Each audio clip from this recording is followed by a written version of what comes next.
तो ये जो फिजिक्स का पहला चैप्टर है हमारा, इसको समझने में क्या आप लोग को भी दिक्कतें आ रही है कि जैसे कि हमारा जो स्टार्टिंग जो चीज़ है डिस्क्राइबिंग मोशन, जो हमारा स्टार्टिंग टॉपिक है, उसको समझने में दिक्कत आ रही है क्योंकि ये जो चीज़ है आपका जो टॉपिक है ये पूरा का पूरा बेसिक है और आप ये नहीं समझोगे तो आप कुछ नहीं समझने वाले हो चैप्टर में। इस चीज़ को समझना बहुत इंपॉर्टेंट है और अगर नहीं समझ में आ रहा तो बहुत बड़ी दिक्कत है। तो वही दिक्कत को लेकर आ चुके हैं और तो आज की वीडियो को स्टार्ट करते हैं। सो हेलो स्टूडेंट्स, कैसे आप सभी लोग। मेरा नाम है अर्पित कुमार और मैं फिर से आज नया लेक्चर लेकर आ चुका हूँ मोशन पे। तो इसमें हम लोग क्या करेंगे, जो हमारा टॉपिक है डिस्क्राइबिंग मोशन, इसको हम लोग पढ़ेंगे। एक एक करके टॉपिक जाएंगे, हर एक वीडियो में हर एक टॉपिक हम लोग डिस्कस करते जाएंगे। आज डिस्क्राइबिंग मोशन कर रहे हैं, कल फिर उसके बाद हम लोग डिस्टेंस डिस्प्लेसमेंट करेंगे, फिर उसके बाद हम लोग करेंगे स्पीड, वेलोसिटी, फिर और भी बहुत टॉपिक है वो सारे भी करेंगे। तो हम लोग मेनली डिस्क्राइबिंग मोशन में करने क्या वाले हैं, सबसे पहले हम लोग करेंगे जो है हमारा रेफरेंस पॉइंट। ठीक है, रेफरेंस पॉइंट क्या होता है और रेफरेंस पॉइंट को समझे कैसे, इसमें बहुत सी दिक्कत आती है सबको, है ना। इसका ना एक सीक्रेट है बहुत बड़ा, जो किसी को समझ में ही नहीं आता है, वो भी मैं बताऊंगा। ठीक है, अगर वो नहीं समझे तो आपका रेफरेंस पॉइंट पूरा गड़बड़ा गया है। ठीक है, बहुत बड़ा सीक्रेट होता है इसमें। फिर आपका मोशन, मोशन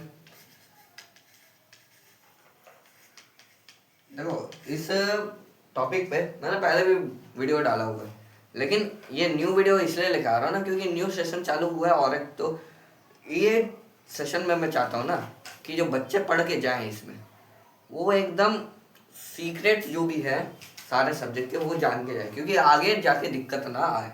ठीक है, फिर उसका रेस्ट। ठीक है, या फिर दोनों को एक ही साथ समझ लेंगे, क्या दिक्कत है ना। तो जो सबसे पहला जो हमारा टॉपिक आता है वो आता है रेफरेंस पॉइंट, है ना। रेफरेंस पॉइंट अब होता क्या है, ठीक है, कि जैसे कोई एक भी पॉइंट डाल दिए, इसको बोलिए रेफरेंस पॉइंट ना, ये नहीं होता है रेफरेंस पॉइंट। रेफरेंस पॉइंट किसको बोलेंगे ना, देखिए पहले तो मिटा लेता हूँ। हाँ, रेफरेंस पॉइंट, तो इसकी जो डेफिनेशन है हम लोग को बुक में दी जाती है, एनसीईआरटी में दी जाती है, या फिर कोई आपने रेफरेंस ले रखा है उसमें अगर दी गई है तो वो एक्चुअल डेफिनेशन नहीं है, क्योंकि रेफरेंस पॉइंट को समझने का बहुत तरीका होता है। आप जैसे देखो ये रेफरेंस पॉइंट ना, रेफरेंस पॉइंट, मोशन और रेस्ट, तीनों हर एक के पॉइंट ऑफ व्यू से बदल जाते हैं। जैसे कि देखो आप कोई बस में बैठे हो या फिर ट्रेन में बैठे हो, है ना। अगर आप ये मैं आपसे पूछूंगा कि आप अभी मोशन में हो कि रेस्ट में हो, तो आप तो बोलोगे कि मैं तो रेस्ट में हूँ, मैं तो बैठा हुआ हूँ शांति से। लेकिन अगर दूसरे पॉइंट ऑफ व्यू से देखें तो आप नहीं लगोगे कि भाई आप चल रहे हो मोशन में, क्योंकि आप तो सफ़र कर रहे हो ना, आप तो कर रहे हो सफ़र, आप तो जा रहे हो। तो एक पॉइंट ऑफ व्यू से आप मोशन में हो, एक पॉइंट ऑफ व्यू से रेस्ट में हो। तो इसलिए आपको रेफरेंस पॉइंट समझना बहुत ज़रूरी है। रेफरेंस पॉइंट से ही आपको समझ में आएगा कि आप एक्चुअल में कौन से कंडीशन में हो। ठीक है, तो रेफरेंस पॉइंट की जो डेफिनेशन होती है वो है कुछ भी नहीं है। ठीक है, कुछ भी नहीं है डेफिनेशन जो एनसीईआरटी में दिया गया है, वो एक जस्ट आप समझ लो 50-50 है। मतलब 50-50 मतलब क्या कि मतलब आधा सही है आधा झूठ है, क्योंकि रेफरेंस पॉइंट हमेशा चेंज होते रहता है। देखो अगर मैं एक्चुअल जो डेफिनेशन है वो दूं, the point where the object was seen firstly is called reference point. ठीक है, तो ये डेफिनेशन में क्या है, क्या बोल रहा है, जो पॉइंट हमारा होता है जहां पर हम लोगों ने ऑब्जेक्ट को सबसे पहली बार ही देखा था, वही हो जाता है रेफरेंस पॉइंट उसका। ठीक है, ये नहीं बताया गया एनसीईआरटी में, इसलिए मैंने बोला कि 50-50 है। ठीक है, ये नहीं बताया गया एनसीईआरटी में।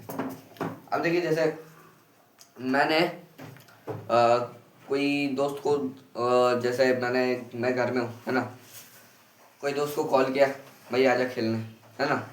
अब वो क्या करेगा, वो तो आएगा ही अपने घर से, है ना। अब उसका मन है आए ना आए, लेकिन मान लेते हैं आएगा, ठीक है आएगा।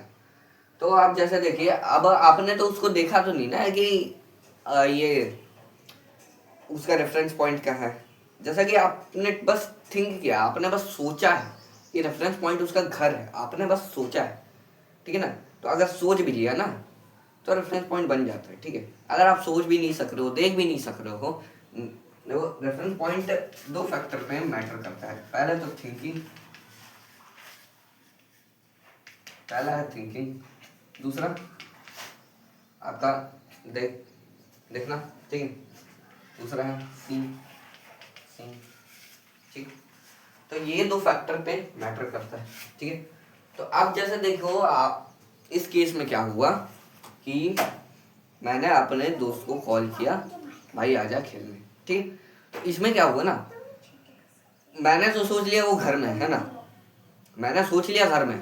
तो पहला तो हम लोग को तो फैक्टर जो हम लोग का था पहला वाला, वो तो हम लोग को पता चल गया ना, उससे तो हम लोग को पता चल गया कि रेफरेंस पॉइंट उसका कहाँ होगा, ठीक है। अब जैसा कि अगर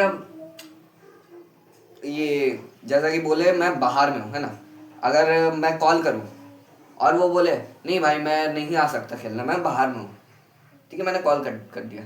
अब रेफरेंस पॉइंट तो मैं उसका नहीं ना बता सकता, क्योंकि ना मैं सोच पा रहा हूँ ना ही मैं उसको देख पा रहा हूँ, ठीक है। क्योंकि देखो उसने बोला बस बाहर में है, ठीक है, उसने ये तो नहीं बोला कि भाई जगह कौन सा है, उसने ये तो नहीं बोला कि मैं अभी चल रहा हूँ कि बैठा हूँ कि खड़ा हूँ, उसने तो ये कुछ नहीं बोला, उसने बस बोला मैं बाहर हूँ, ठीक है। तो बाहर हूँ इसका मतलब क्या है, आपको कुछ समझ में नहीं आ रहा है कि है कहाँ, ठीक है, एक्चुअली में वो है कहाँ आपको नहीं समझ में आ रहा है, आप नहीं सोच पा रहे हैं। तो इसका मतलब क्या हुआ कि आप उसका रेफरेंस पॉइंट नहीं देख पाएंगे, आपको नहीं मालूम रहेगा कि उसका रेफरेंस पॉइंट है कि नहीं है। देखो ऑब्वियस सी बात है होगा ही, है ना, लेकिन आपके माइंड में नहीं आ पाएगा वो रेफरेंस पॉइंट, क्योंकि ये दो फैक्टर कंप्लीट ही नहीं हो पा रहे, दोनों में से एक भी हो जाएगा तो आपको पता चल जाता है रेफरेंस पॉइंट उसका है कहाँ। लेकिन भाई ना आप सोच पा रहे, क्योंकि सोच क्यों नहीं पा रहे भैया, उसने जगह का नाम ही नहीं बताया कि है किधर, रेफरेंस पॉइंट तो उसने बताया ही नहीं। अगर बता भी देता तो खुद से सोच के तो समझ सकते हो ना भाई कहाँ पर है रेफरेंस पॉइंट। जैसे बोला उसने कि मैं हूँ साक्षी में, तो साक्षी हो गया उसका रेफरेंस पॉइंट, सिंपल, है ना। या फिर बोला कि मैं साक्षी मार्केट में हूँ, ये दुकान के सामने हूँ, ठीक है। तो अब वो दुकान के जो सामने जो रोड रहेगा, तो इसका मतलब वो हो गया उसका रेफरेंस पॉइंट, है ना। रेफरेंस पॉइंट हम लोगों ने सोच लिया। अब मोशन में कि रेस्ट में वो बात अलग हो जाता है, ठीक है, मोशन और रेस्ट हम लोग बाद में पढ़ेंगे, पहले रेफरेंस पॉइंट समझो। आपने अब सोच लिया है कि रेफरेंस पॉइंट है क्या, आपने थिंकिंग वाला जो हमारा फैक्टर था वो कंप्लीट कर लिया है, ठीक है। अब जैसे देखो, अब कुछ कॉल वॉल नहीं है ना। अब देखो मान लो आप अपने दोस्त के बगल वाले घर मतलब बगल वाले जगह पर ही खेल रहे हो, जैसे दोस्त का घर इधर है, आप खेल रहे हो ये वाले ग्राउंड में, ठीक है। तो वो छत पे है, वो है छत पे, ठीक है। आपने नीचे से आवाज लगाया है ना, आपने उसको देखा है ना, आपने उसको देखा तब ना आवाज लगाया, नहीं देख के कैसे आवाज लगा दोगे, कहीं पर भी लगा दोगे, यहाँ पर देखते रहोगे चिल्लाओगे भाई आजा, फिर ऊपर टाकोगे चिल्लाओगे भाई आजा, तो वैसे नहीं ना। पहले आप देखोगे तब ना आप किसी को भी चिल्लाओगे, तो सब तो पागल समझेंगे, है ना। तो पहले आपने देखा, तो देखने वाला तो आपका जो फैक्टर था वो होता है यहाँ पर कंप्लीट, और कंप्लीट हुआ तो इसका मतलब क्या हुआ, आपने उसका रेफरेंस पॉइंट पता कर लिया। रेफरेंस पॉइंट आपने कहाँ पर देखा, जहाँ पर आपने उसको देखा था, ठीक है। आपने देखा था छत पे, तो छत छत हो गया उसका रेफरेंस पॉइंट, उसके घर का छत, ठीक है, अपने घर का छत नहीं, ठीक है। तो अब जैसा कि वो अब आएगा ही, है ना, मैंने बुलाया आएगा, तो आएगा तो इसका मतलब क्या, मोशन से आएगा ना, मोशन करते हुए आएगा। मोशन क्या है वो आगे मैं बताता हूँ, ठीक है। तो जैसा कि मैंने दो एग्जांपल से समझाया, दो तीन एग्जांपल्स, बहुत एग्जांपल्स लिए, कि ये जो थिंकिंग और ये जो सीइंग वाला जो फैक्टर है जिससे आप रेफरेंस पॉइंट पता कर सकते हो, दोनों में से अगर एक भी आपको पता है चल गया, या फिर दोनों में से एक भी वहां पर यूज हो रहा है, तो आप रेफरेंस पॉइंट पता कर सकते हो। थिंकिंग कैसे, मैंने एग्जांपल दिया, बढ़िया से एग्जांपल दिया, ठीक है, कि आपने दोस्त को फोन किया, बोला भाई घर पे है, तो घर पे आपने सोचा भाई घर पे है, तो घर पे है तो इसका मतलब क्या हो गया, घर उसका रेफरेंस पॉइंट हो गया, ठीक, रेफरेंस पॉइंट हो गया उसका। अब यहाँ पर सीन का भी एग्जांपल दिया मैंने देखने का। ये देखो भाई, छत से बुला रहे हो, छत से देख के बुला रहे हो तब ना, ठीक। तो ये दो फैक्टर पे डिपेंडेंट रहता है हमारा रेफरेंस पॉइंट, ठीक है। अब देखिए, अब रेफरेंस पॉइंट हो गया हमारा, ठीक है। अब देखिए, जैसा कि इस डेफिनेशन में बताया गया, the point where the object was seen firstly is called reference point, ठीक है। तो अब क्या है ये, मतलब जैसे मान लो कि मेरा जैसे मैंने बुलाया घर से उसको, है ना, मुझे पहला वाला रेफरेंस पॉइंट मालूम चल गया, ठीक। तो अब जैसे कि मैंने उससे पहली बारी देखा, है ना, सीन या थिंक यहाँ पर लिख देता तो ज़्यादा बढ़िया रहेगा, क्योंकि थिंकिंग वाला भी तो फैक्टर है ना, थिंकिंग वाला भी तो फैक्टर है ना। The point where the object was seen slash think, think है ना, ई डी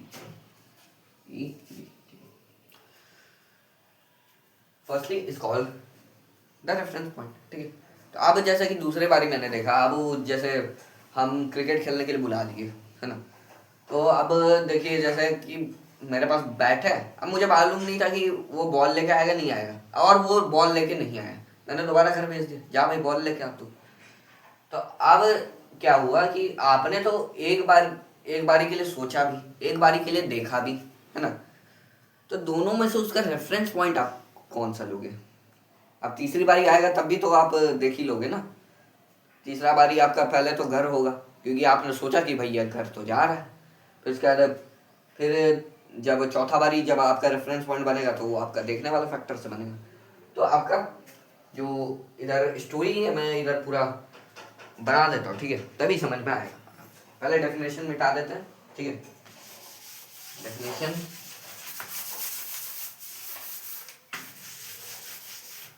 ठीक है। और आपने वो 8 to 9 का लेवल अप कोर्स देखा नहीं देखा, कमेंट में ज़रूर बताना, नहीं देखा तो जाकर देख लो भाई, वो बहुत इंपॉर्टेंट है।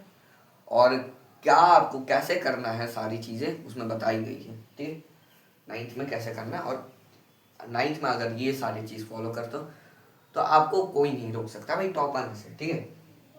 अब देखिए क्या है, जैसा कि स्टोरी था हमारा, स्टोरी पे कंटिन्यू करते हैं, इसको भी मिटा ही देते हैं, थोड़ा और स्पेस बन जाएगा, ठीक है। हमारा स्टोरी क्या था, ठीक है, चलिए, हमारा ग्राउंड है, बना दिए ग्राउंड, इधर नीचे लिख देते हैं ग्राउंड, ग्राउंड, ठीक है। अब ये मैं हूँ, ठीक, और ये मेरे दोस्त का घर है, ठीक है, दोस्त को भी इसी के अंदर बना, ठीक, चलो अब स्टोरी स्टार्ट करते हैं, ठीक है। तो मैं था ग्राउंड में, मैं पहले चल गया ग्राउंड में, है ना, फिर उसके बाद यहाँ पर जाकर दोस्त को कॉल लगाता हूँ, भैया आ जा क्रिकेट खेलना। मैं बैट लेके आ गया था, बैट लेके आ गया था, बॉल उसको लाना था लेकिन वो लाना भूल गया, ठीक है, वो आ तो गया, है ना। अब देखिए जैसे कि मैंने कॉल लगाया, तो जो आपका हमारा जो रेफरेंस पॉइंट पहला वाला जो बना, सोचने पर बना, ठीक है, क्योंकि आपने क्या सोचा कि वो घर पे है ना, उसने बोला भाई घर पे है हम, तो इसका मतलब क्या, घर पे, आपने सोच लिया, आपने सोचने वाला फैक्टर कंप्लीट कर लिया, तो आपने सोच लिया भाई रेफरेंस पॉइंट इसका ये है, तो यहाँ पर लिख देते हैं नंबर 1, ठीक है, नंबर 1 रेफरेंस पॉइंट आपका सोचने से बना। फिर इसके बाद फिर ये आता है दोबारा, है ना, दोबारा नहीं मतलब आता है आपके पास, ठीक है। तो जब ये आ रहा था, मान लो जैसे यहाँ पर टर्न है, ठीक है, तो अब ये तो नहीं देख सकता ना, बीच में बिल्डिंग हो जा रहा है, तो ये यहाँ से आया आया आया आया आया आया, है ना, रास्ता ऐसे, ठीक है, यहाँ से आया आया, अब जब यहाँ पर ये आएगा तब ना आपको दिखेगा, आपको तब ना दिखेगा। तो इसका मतलब क्या, आपका सीइंग मतलब जो देखने वाला जो रेफरेंस पॉइंट बनेगा वो यहाँ पर बनेगा, ठीक है, आपका जो देखने वाला रेफरेंस पॉइंट बनेगा वो यहाँ पर बनेगा। तो नंबर 2 पे हमारा बनता है देखने वाला रेफरेंस पॉइंट, ठीक है। अब ये बॉल लेके नहीं आता है, वापस भेज दो भाई बॉल लाने के लिए, भेज दो भाई, ठीक है। तो बॉल लेने के लिए दोबारा भेज दिए, दोबारा गए, तो थर्ड वाला जो रेफरेंस पॉइंट बनेगा वो कहाँ बनेगा, इसके घर पे, क्यों? क्योंकि आपने तो यहाँ पर तो देखा ना, जैसे कि आपने तो यहाँ पर तो देख लिया भाई, आ रहा है आ रहा है आ रहा है ना, रेफरेंस पॉइंट तो आपने देख लिया। आपने पहली बार उसको जहाँ पर देखा या फिर सोचा तो वो तो रेफरेंस पॉइंट बन गया उसका, है ना।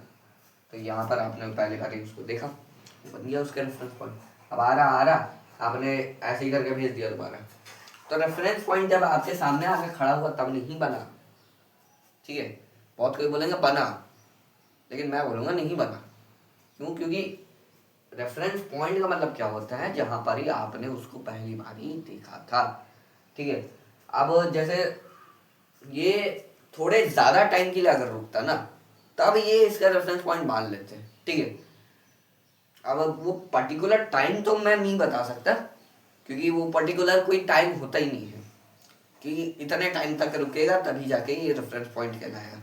अगर जैसे ये आया, जस्ट ऐसे आया और मैंने दूसरी चिल्ला दिया भाई चल जा भाई बॉल लेकर, तो ऐसे ही मुड़ के चल गया, रुका भी नहीं। अगर रुकता थोड़ी देर के लिए भी, है ना, जैसे मान लीजिए 5 मिनट के लिए भी रुकता, 5 मिनट के लिए भी बातचीत कर लेता, तो फिर तब भी उसका रेफरेंस पॉइंट यहाँ पर बन जाता। लेकिन मैंने इस स्टोरी में क्या किया, सीधा उल्टे मुंह भेज दिया, इसको उल्टे पैर भेज दिए, तो सेकंड वाला रेफरेंस पॉइंट हमारा यहीं पर रहेगा। थर्ड वाला रेफरेंस पॉइंट रहेगा घर पे, क्योंकि मैंने क्या सोचा कि ये घर पे जा रहा है और घर से आएगा, तो थर्ड वाला रेफरेंस पॉइंट हमारा हो जाता है थिंकिंग, ठीक है। फिर उसके बाद फिर आएगा ही ना, वापस तो आएगा ही, तो फिर वापस हमारा चौथा वाला जो रेफरेंस पॉइंट रहेगा यहीं पर रहेगा, सिंपल। तो यहाँ पर अब 4 रेफरेंस पॉइंट बन गए। कौन सा ले भाई? Main reference point. Main reference point कौन सा ले? क्योंकि यहाँ पर तो ऐसे देखे अलग अलग अगर कंडीशन करके देखें तो यहाँ पर बन रहे 4 रेफरेंस पॉइंट, लेकिन एक्चुअल रेफरेंस पॉइंट आपको कौन सा लेना? नंबर 1 वाला रेफरेंस पॉइंट। क्यों? क्योंकि डेफिनेशन में ही मैंने लिख दिया, जहाँ पर आपने उसको पहली बार ही देखा या फिर सोच लिया तो वो हो गया रेफरेंस पॉइंट, ठीक है। जिस पॉइंट पर आपने कोई ऑब्जेक्ट को देखा या फिर सोच लिया तो वो हो गया उसका मेन रेफरेंस पॉइंट। ऐसे अलग अलग अगर तोड़ तोड़ के कंडीशन यूज करोगे ना, तो आपका फिर उसके बाद आपको मालूम है रेफरेंस पॉइंट अलग अलग बनेगा। जैसे कि आज मैंने स्टोरी कितना ब्रेक किया भाई, पहले मैंने स्टोरी ब्रेक किया भाई, घर से आ गया, ठीक है। फिर स्टोरी में फिर ट्विस्ट लाया, है ना, फिर ब्रेक किया मैंने और भेज दिया घर। फिर मैंने ब्रेक किया, आ जा भाई घर, मतलब आ जा ग्राउंड, है ना। फिर चौथा वाला जो हम लोग का पार्ट था जो मैंने ब्रेक किया, वो था हमारा ग्राउंड पे आना, ठीक है। तो अगर आप ब्रेक कर करके, जैसे कि देखो ब्रेक वो गाड़ी वाला ब्रेक नहीं, आपको जैसे ये स्टोरी में है ना, अगर आपको समझना है कि मेन रेफरेंस पॉइंट कौन सा लेना है तो आप लोग नंबर 1। और अगर आपको जैसे कि आपका लगातार कहीं पर चलते जा रहा है बिना रुके, ठीक है, अगर लगातार जैसे कि इसमें मैंने किया था, है ना, यहाँ से आया सीधा उल्टे पैर भेज दिए, तो यहाँ पर आपका रेफरेंस पॉइंट नहीं बनता है, ठीक है। तो इसका मतलब हम लोग क्या करेंगे कि जब भी ऑब्जेक्ट अगर रुक जाए कुछ पार्टिकुलर टाइम के लिए, है ना, तो वहाँ पर उसका रेफरेंस पॉइंट बन जाएगा। अगर अगर अगर अगर पहले उसका रेफरेंस पॉइंट नहीं बना होगा तो, है ना, ठीक है, ये भी कंडीशन रहता है। अगर उसका पहले रेफरेंस पॉइंट नहीं बना है तो उसका बाद में जाके रेफरेंस पॉइंट बन सकता है। अगर पहले बन गया है तो रेफरेंस पॉइंट आपको वही लेना है, चाहे कुछ भी हो जाए, ठीक है। ये था रेफरेंस पॉइंट का कॉन्सेप्ट, और इसी को समझने में बहुत लोगों को दिक्कत आती थी, तो ये दिक्कत तो सॉल्व हो गई।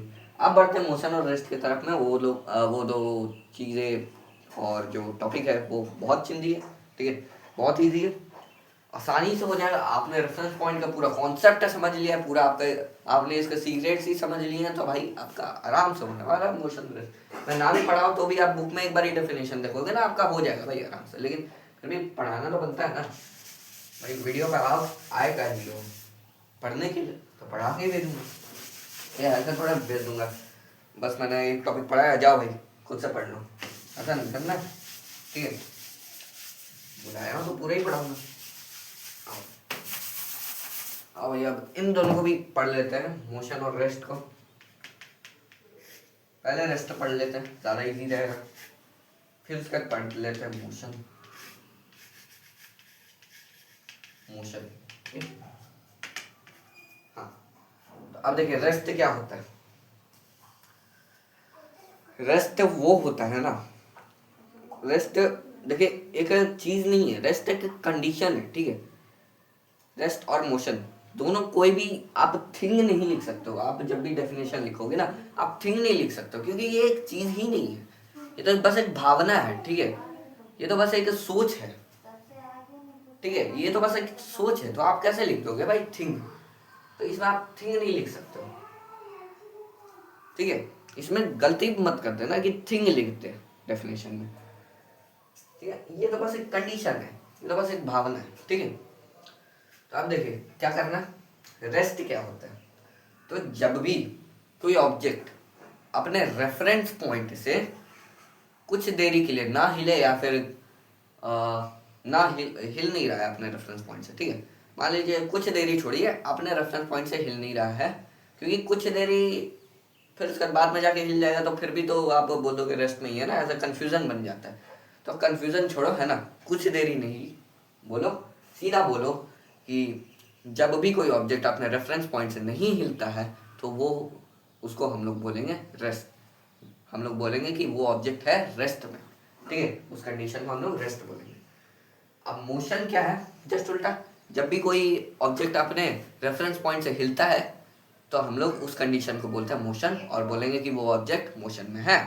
दोनों की डेफिनेशन लिख दो, चलो। when the object when the object doesn't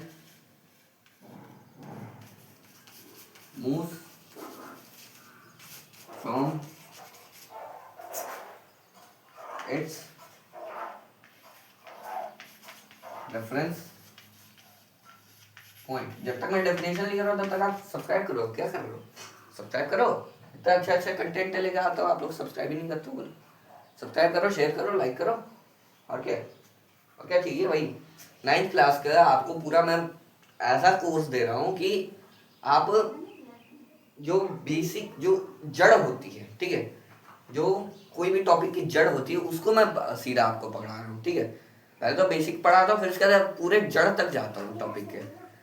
तो ये जड़ तक तो कोई यूट्यूब में कोई भी आपको नहीं पढ़ाने वाला है, ठीक है, जो कि मैं आपको पढ़ा दे रहा हूँ। तो और क्या चाहिए भाई, सब्सक्राइब करो, ऐसे कंटेंट मिलते रहेंगे, ठीक है। जल्दी से सब्सक्राइब कर लो, जब तक मेरा हो रहा है सब्सक्राइब कर लो। सब्सक्राइब करने के पैसे वैसे नहीं लगते। when the object moves from its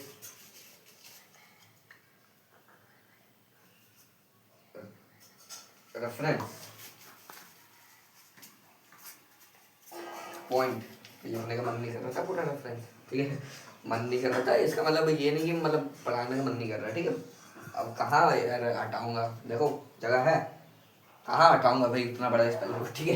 तो ऐसा मत समझना कि आलस कर रहा हूँ, ठीक है, कुछ भी हो रहा है, ठीक है। तो when the object moves from its reference point, then the condition is called motion, ठीक है, वो भी लिख देता हूँ। then it is said to be motion लिख देता हूँ, ये थोड़ा ज़्यादा सिंपलर वर्ड्स में रहेगा। it is said to be in motion, और इसमें भी वही ऐड कर देता हूँ, it is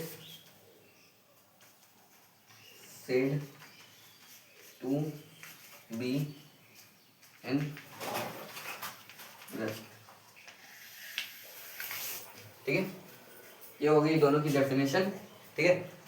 क्या समझे रेस्ट से, कि जब भी कोई ऑब्जेक्ट मूव ना करे अपने रेफरेंस पॉइंट से, तो वो कहलाएगा कि वो रेस्ट पे है, वो कंडीशन रेस्ट कहलाएगा। और जब भी कोई ऑब्जेक्ट अपने रेफरेंस पॉइंट से मूव करता है, तब वो कंडीशन कहलाएगा कि वो मोशन में है, और वो कंडीशन मोशन, ठीक।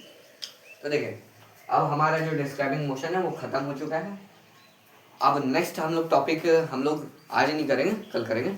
तो जो नेक्स्ट टॉपिक हमारा रहेगा वो रहेगा डिस्टेंस डिस्प्लेसमेंट, और वो वीडियो ज़रूर से देखना।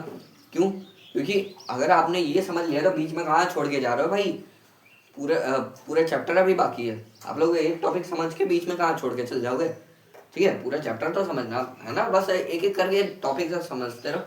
और जैसा कि मैंने अपने 8 to 9 के लेवल अप कोर्स में बताया था, वैसा आप लोग को फॉलो करना है। अगर आपने नहीं देखा है तो जल्दी से जाकर वो वीडियो देख लो, मैंने डिस्क्रिप्शन में लिंक दे दिया है। चलो आज के लिए बस इतना ही। आई होप आप लोग को अच्छा लगा होगा। तब तक के लिए बाय बाय, जय हिंद।